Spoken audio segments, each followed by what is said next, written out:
Welcome to our channel guys. तो आपका मेरे चैनल पे एक बार फिर से स्वागत है।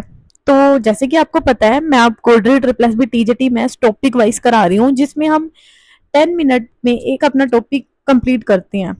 ये वो टॉपिक हैं जो आपके एग्जाम में पूछे गए हैं एंड जो कि मोस्ट इम्पोर्टेंट है। एंड ये है कि 2026 का जो एग्जाम है उसमें भी हमारे ये टॉपिक पूछे जा सकते हैं। तो इन टॉपिक्स को करना मोस्ट इम्पोर्टेंट है, बजाय कि सिलेबस को कंप्लीट करना। क्योंकि अगर जैसे कि मैं आपको टॉपिक वाइज करा रही हूँ, ये टॉपिक आपके बेसिकली जो आपके प्रीवियस पेपर में पूछे गए हैं उन्हीं से उठाए हैं मैंने, ठीक है। बस उनको ही मैं डीपली एक्सप्लेन कर रही हूँ। इसलिए इन टॉपिक्स को पढ़ना बहुत इंपॉर्टेंट है बच्चों, ताकि आप क्वेश्चंस को कर पाओ। मैं अपनी हर वीडियो में बोलती हूँ एंड और सच ही बोलती हूँ कि सारा सिलेबस करना इज नॉट गुड। एग्जाम में क्या आने वाला है, एग्जाम ओरिएंटेड पढ़ना इज वेरी इंपॉर्टेंट। क्योंकि सब कुछ पढ़ने से एग्जाम क्लियर नहीं होता, कुछ पढ़ने से एग्जाम क्लियर होता है, ठीक है। अब वो कुछ क्या पढ़ना है वो मैं अपनी वीडियोस में आपको करा रही हूँ कि आपको मैथ्स में कितना पढ़ना है, कैसे पढ़ना है, कनेक्ट कैसे करनी है। ऐसे तो यूट्यूब पे भाई बहुत सारी वीडियोस हैं। मैं ये नहीं कह रही कि आप मेरी ही वीडियोस देखो, बट मैं ये कह रही हूँ कि आप जहां से भी पढ़ो, जिससे भी पढ़ो, बट एक बार मेंशन कर लेना कि वो आपके सिलेबस आपके एग्जाम में आएगा या नहीं आएगा, ठीक है। बाकी अगर आपको मेरी वीडियोस पसंद आ रही है एंड लग रहा है कि आप मेरी वीडियोस से कुछ ना कुछ सीख रहे हो, तो don't forget to subscribe my channel and like भी कर दिया करो और कमेंट करके बताया करो कि मैं कैसा पढ़ाती हूँ।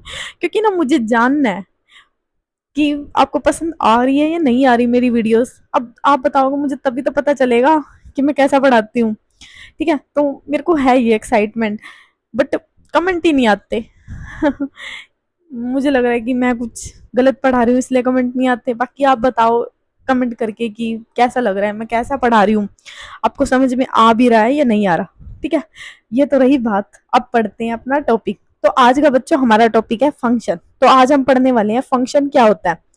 वैसे तो मैंने यहाँ पे लिखा हुआ है सारा, बट मैं पहले आपको ओरली बताऊंगी कि क्या होता है, उसके बाद ये नोट्स आपको दोबारा से दिखाऊंगी एंड फिर समझाऊंगी जो जो मैं पढ़ाऊंगी।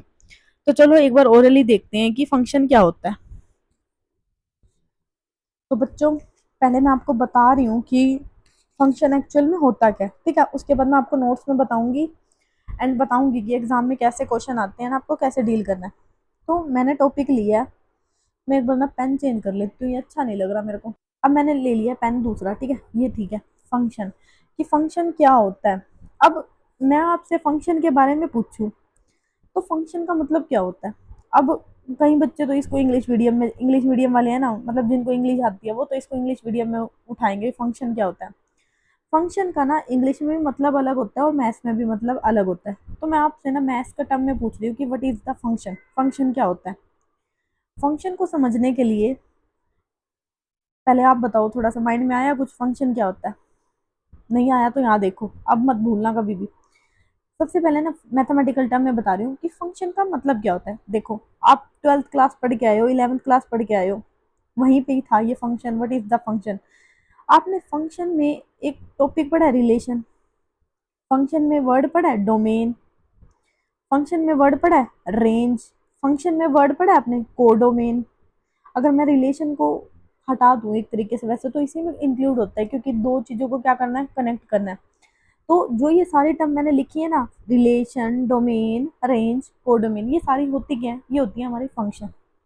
बात आई मैथमेटिकल टर्म में फंक्शन क्या होता है। अब जैसे मैंने, अब इसकी डेफिनेशन क्या होगी फिर मैडम, आपने तो ये बता दिया रिलेशन, डोमेन, कोडोमेन, रेंज, ये होता है। इसका मतलब क्या होता है एक्चुअल में। देखो, मैंने यहाँ पे लिखे दो एलिमेंट, मैंने यहाँ पे ले लिया ए, यहाँ पे ले लिया बी। मैंने लिखा 1 2 3 और यहाँ ले लिया ए बी सी, ठीक है। अब मैंने 1 का रिलेशन किया ए के साथ, मैंने 2 का रिलेशन किया बी के साथ, मैंने 3 का रिलेशन किया सी के साथ, ठीक है।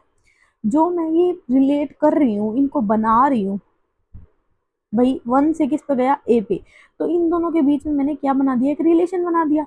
और मैंने अभी बोला रिलेशन का मतलब ही क्या होता है, फंक्शन, ठीक है। यहाँ तक आया। इसी तरह 2 को मैंने किससे मिलाया, बी से, 3 को मैंने किससे मिलाया, सी से। It's also called the relation. मतलब ए को मैंने रिलेट कर दिया बी से। तो अगर मैं ए से बी में बोलूँ कि f such that A connected B, is called a function. यहाँ तक समझ आया फंक्शन क्या होता है। अब जो हमारे फंक्शन है, अब मैं ये नहीं बता रही, ये होप सो आपको पता होगा, डोमेन होती है और ये हमारी क्या होती है, रेंज। और रेंज का ही दूसरा नाम क्या होता है, कोडोमेन। ठीक है, जो हमारे यहाँ पे एलिमेंट कनेक्टेड होते हैं। फंक्शन में और भी टर्म आ जाती है, वन वन, ऑन टू। ठीक है, होप सो आप समझ पा रहे हो। तो ये जो हमारे सारे पॉइंट होते हैं ना, ये हमारे क्या होते हैं, फंक्शन होते हैं। तो मैथमेटिकल टर्म में समझ में आया फंक्शन का मतलब क्या होता है एक्चुअली, कि ए का बी से क्या रिलेशन है, ए बी से किस टाइप से कनेक्टेड है, इज कॉल्ड द फंक्शन। यानी कि relationship between the two element connected with A, relationship between the two element connected A element, कि ए एलिमेंट बी से कैसे कनेक्टेड है, how the A element connected the B, कि A element B से कैसे connected है, इसको क्या बोलते हैं, रिलेशन। ठीक है, एंड रिलेशन को क्या बोलते हैं, फंक्शन। इतनी बात आई समझे।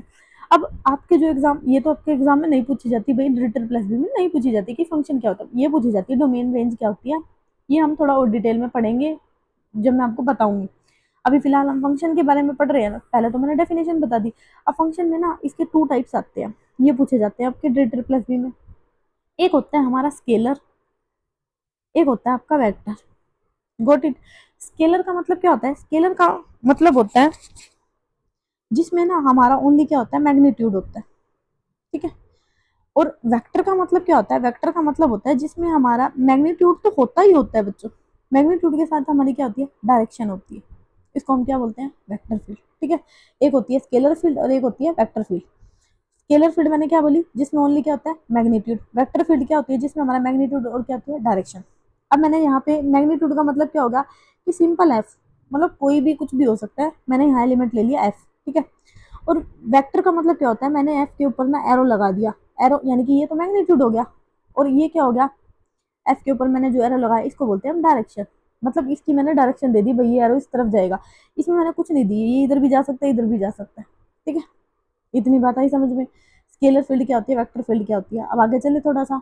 अब इसी में ना आपका आगे आता है कि तीन तीन वर्ड आते हैं जो कि मोस्ट इंपॉर्टेंट है, एंड डिरिचलेट प्लस भी ना आपसे इसमें पूछता भी है कि इनका मतलब क्या होता है।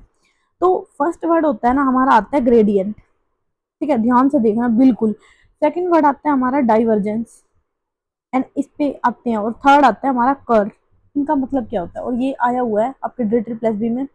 जब भी आपको ना ग्रेडियंट का बात करें ना, ग्रेडियंट की बात करें तो आपका आएगा ओनली स्केलर फील्ड।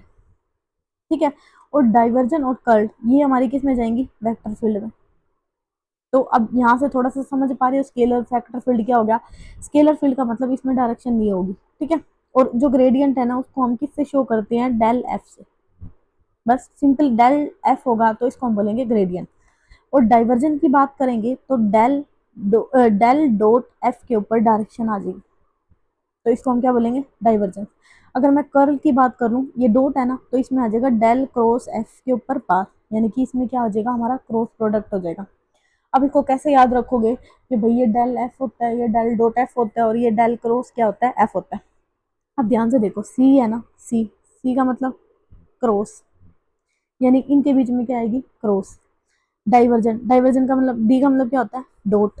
तो डेल डॉट एफ, मतलब इन दोनों के बीच में आपका क्या आएगी, ये वेक्टर फील्ड में चलेंगे। और यहाँ अगर डाइवर्जन की बात करूँ तो डेल डॉट एफ, और कर्ल की बात करूँ डेल क्रॉस एफ, यानी कर्ल से याद कर लेना, सी से क्रॉस, डी से डॉट, हो गया। और एक बच गया सिंगल, डेल एफ हमारा क्या होता है, ग्रेडियंट। होप सो आपको इतना समझ में आया होगा। अब इसको डिनोट कैसे करते हैं डेल एफ को, तो यहाँ पे जो डेल का मतलब होता है ना, ये होता है करली अपॉन में करली एक्स।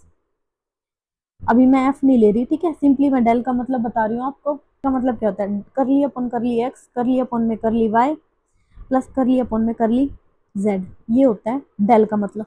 ठीक है, अब मैंने डेल एफ लिख दिया तो इसका मतलब क्या हो जाएगा, करली अपॉन में करली एक्स, और यहाँ क्या चलेगा, एफ। अभी यहाँ कुछ नहीं चल रहा था ना, यहाँ आपका आई जे एंड के, क्योंकि ये हमारे उसमें चल रहे हैं ना, क्या बोलते हैं, वेक्टर में, तो इसलिए इसमें आई कैप जे कैप के कैप। ठीक है, करली अपन करली एफ अपन में करली एक्स, क्योंकि अब मैंने इसके साथ क्या लगा दिया, कुछ कुछ मतलब एलिमेंट लगा दिया, तो इसके साथ वो एलिमेंट चलेगा। करली अपन में करली वाई मतलब एफ, प्लस करली अपन में करली जेड एफ। यहाँ पे आप ले भी सकते हो, मैं वो मर्जी है आपकी। ठीक है, अगर नहीं दे रखा होता तो इसका मतलब हमारा क्या होता है, यहाँ से होप सो आपको समझ में आया, डेल का मतलब समझ में आया, डेल डॉट एफ समझ में आया हमने कैसे लिखना है? इतनी बात आई समझ में। अगर मैं इसी को आपका डेल डॉट एफ की डायरेक्शन लगा दूं तो इसका मतलब क्या निकल जाएगा, तो भी हमारा सिंपली क्या हो जाएगा, अब इसमें क्या डायरेक्शन भी आ गई ना, कर लिया अपॉन में कर लिया एक्स आई प्लस कर लिया एफ अपॉन में कर ली वाई जे प्लस कर लिया एफ अपॉन में कर ली जेड के। ठीक है, अगर मैं इनमें क्रॉस प्रोडक्ट लगाती हूँ, डेल क्रॉस एफ करती हूँ, तो इसको आप कैसे सोल्व करोगे? सबसे पहले क्रॉस में आता है आई जे के, ठीक है, और फिर उसके बाद क्या आएगा, डेल कर लिया अपॉन में कर लिए एक्स कर लिया अपॉन में कर ली वाई एंड यहाँ हो जाएगा कर लिया अपॉन में कर ली जेड, क्योंकि डेल का मतलब मैंने यही बताया था ना आपको। अब यहाँ क्या है एफ, तो यहाँ पे आप लिख सकते हो कर लिया अपॉन में कर ली एक्स कर ली एफ अपॉन में कर ली वाई कर ली एफ अपॉन में कर ली जेड। तो होप सो आपको यहाँ पे ग्रेडियंट, डाइवर्जेंस, कर्व क्या होता है, फंक्शन क्या होता है, स्केलर फील्ड क्या होती है, वेक्टर फील्ड क्या होती है, अच्छे से समझ में आया। अब मैं आपको नोट्स दिखाती हूँ थोड़ा सा, जो मैंने आपको ओरली समझाया है ना, अब मैंने नोट्स में यहाँ पे देखो लिखा हुआ है वही चीज, फंक्शन क्या होते हैं, scalar and vector field. Scalar field का मतलब क्या होता था, जिसमें क्या होती थी ओनली मैग्नीट्यूड, वेक्टर का मतलब जिसमें डायरेक्शन एंड मैग्नीट्यूड क्या होते थे, दोनों। उसके बाद मैंने आपको बताया ग्रेडियंट, डाइवर्जेंस एंड कर्ल का मतलब क्या होता है। ग्रेडियंट की बात आए डेल एफ, सिंपल, क्योंकि ये स्केलर फील्ड में होता है। डाइवर्जेंस की बात आए डेल डॉट एफ, डी का मतलब क्या था, मैंने क्या बताया था, डॉट, और कर्ल, कर्ल यानी क्रॉस, डेल क्रॉस एफ। तो होप सो गाइस आपको ये फंक्शन में ग्रेडियंट, डाइवर्जेंस एंड कर्ल का मतलब अच्छे से समझ में आया एंड मैं समझा पाई आपको। अगर आपको अच्छी लगी video then don't forget to subscribe my channel. So अभी के लिए इतना ही। Thank you so much for watching my videos.